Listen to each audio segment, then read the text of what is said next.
Imagine करो, अगर तुम्हें पता चले कि हमारी हिस्ट्री की सबसे बेसिक कहानी ही गलत है। हम बचपन से सुनते आए हैं कि इंसान पहले शिकार करता था, फिर खेती सीखी, फिर गांव बने और फिर मंदिर। लेकिन अगर सच इससे बिल्कुल उल्टा हो तो? अगर मैं कहूं कि दुनिया का सबसे पुराना मंदिर उस समय बना जब इंसानों को खेती करना भी नहीं आता था, जब ना कोई शहर थे, ना कोई एडवांस टेक्नोलॉजी, फिर सवाल उठता है, इतना बड़ा स्ट्रक्चर किसने बनाया, क्यों बनाया, और सबसे शॉकिंग बात, इसे खुद ही जमीन के नीचे क्यों छुपा दिया गया? यह है गोबेकली टेपी, एक ऐसा रहस्य जो ना सिर्फ हिस्ट्री को बल्कि हमारी पूरी अंडरस्टैंडिंग को चैलेंज करता है। इस वीडियो में हम कोई फैंटेसी नहीं बल्कि फैक्ट्स, एविडेंस और लॉजिक के साथ इस मिस्ट्री को स्टेप बाय स्टेप समझेंगे और अंत तक शायद तुम्हें रियलाइज होगा कि हम अपनी हिस्ट्री के बारे में जितना जानते हैं वो शायद सच का सिर्फ एक छोटा सा हिस्सा है।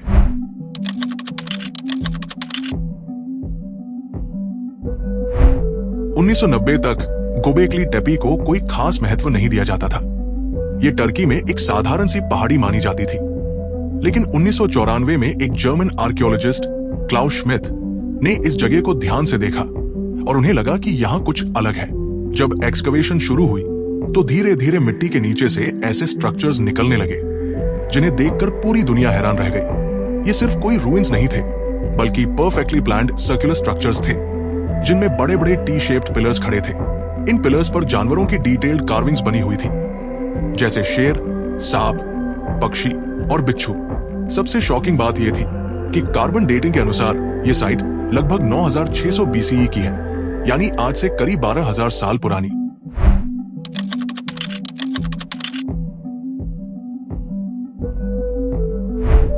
अब सबसे बड़ा सवाल उठता है, इतने पुराने समय में जब इंसानों के पास ना मेटल टूल्स थे, ना व्हील था, ना कोई एडवांस टेक्नोलॉजी, तब उन्होंने 10 से 20 टन वजन के पत्थरों को काटकर, उठाकर और परफेक्टली अरेंज कैसे किया? आज भी अगर हम इतने भारी पत्थरों को बिना मशीन के उठाने की कोशिश करें तो ये बेहद मुश्किल होगा।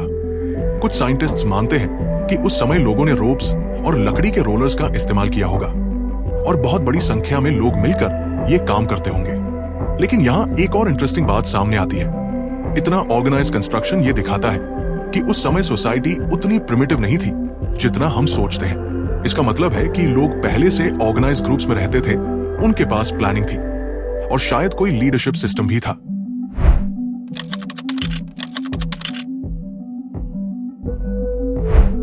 गोबेकली टेपी की डिस्कवरी ने एक बहुत बड़ा सवाल खड़ा कर दिया है।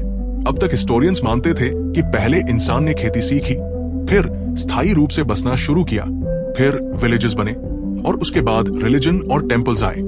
लेकिन गोबेकली टेपी इस पूरी थ्योरी को उल्टा कर देता है। यहाँ एविडेंस ये सजेस्ट करता है कि शायद इंसानों ने पहले रिलीजियस स्ट्रक्चर्स बनाए जहां लोग दूर दूर से इकट्ठा होते थे और इतने बड़े गैदरिंग्स को सस्टेन करने के लिए उन्हें फूड की जरूरत पड़ी, जिससे एग्रीकल्चर का डेवलपमेंट हुआ। यानी हो सकता है कि रिलीजन ने सिविलाइजेशन को जन्म दिया हो, न कि सिविलाइजेशन ने रिलीजन को। यह आइडिया बहुत ही रेवोल्यूशनरी है क्योंकि ये हमारी पूरी अंडरस्टैंडिंग को बदल देता है।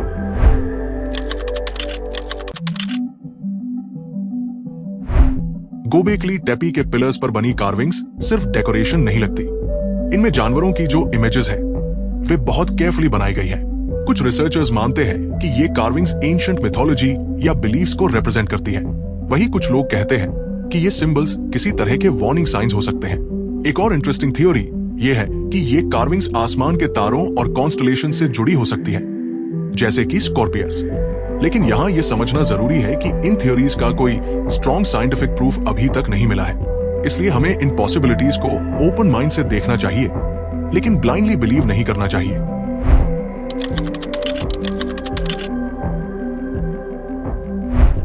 गोबेकली टेपी का सबसे मिस्टीरियस एस्पेक्ट यह है कि इस साइट को इंटेंशनली मिट्टी से भर दिया गया था। यानी इसे डिस्ट्रॉय नहीं किया गया बल्कि केयरफुली बरी किया गया। सोचो, लोगों ने इतनी मेहनत से इतने बड़े स्ट्रक्चर्स बनाए और फिर खुद ही उन्हें जमीन के नीचे छुपा दिया। लेकिन क्यों?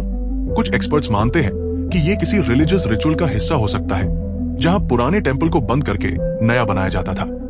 कुछ का मानना है कि शायद किसी नेचुरल डिजास्टर से बचाने के लिए ऐसा किया गया। लेकिन सच क्या है, ये आज तक मिस्ट्री बना हुआ है।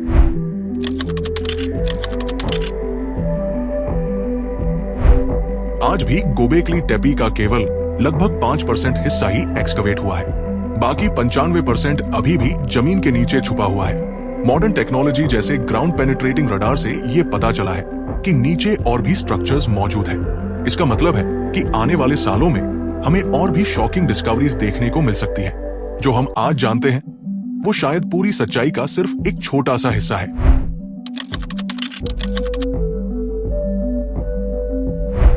जब भी कोई ऐसी चीज सामने आती है जो हमारी समझ से बाहर होती है तो लोग तुरंत एलियंस की बात करने लगते हैं। गोबेकली टेपी के साथ भी यही हुआ। कुछ लोग कहते हैं कि इतनी एडवांस्ड स्ट्रक्चर एंशिएंट ह्यूमंस नहीं बना सकते, इसलिए ये एलियंस का काम है। लेकिन अगर हम लॉजिकली सोचें तो इसका कोई सॉलिड एविडेंस नहीं है। इतिहास में कई बार ऐसा हुआ है कि हमने एंशिएंट ह्यूमंस को अंडर एस्टिमेट किया है। इसलिए ज्यादा लॉजिकल एक्सप्लेनेशन ये है कि ये इंसानों की ही अचीवमेंट है, भले ही वो हमारी एक्सपेक्टेशन से ज्यादा एडवांस्ड क्यों न हो। गोबेकली टेपी हमें ये सिखाता है कि हिस्ट्री हमेशा सिंपल और लिनियर नहीं होती। हमारी अंडरस्टैंडिंग इनकम्प्लीट है और जैसे जैसे नई डिस्कवरीज होती है हमें अपने बिलीफ्स को अपडेट करना पड़ता है। ये साइट सिर्फ एक आर्कियोलॉजिकल डिस्कवरी नहीं है, बल्कि एक रिमाइंडर है कि हम अभी भी अपने पास्ट को पूरी तरह नहीं समझ पाए हैं और शायद यही इसे इतना फैसिनेटिंग बनाता है। अगर आपको ऐसे डीप और लॉजिकल मिस्ट्री वीडियोस पसंद है तो चैनल को सब्सक्राइब करना मत भूलना, क्योंकि यहाँ हम हर मिस्ट्री को फैक्ट्स और एविडेंस के साथ एक्सप्लोर करते हैं और अगली वीडियो में हम एक और ऐसे ही रहस्य को डीकोड करेंगे।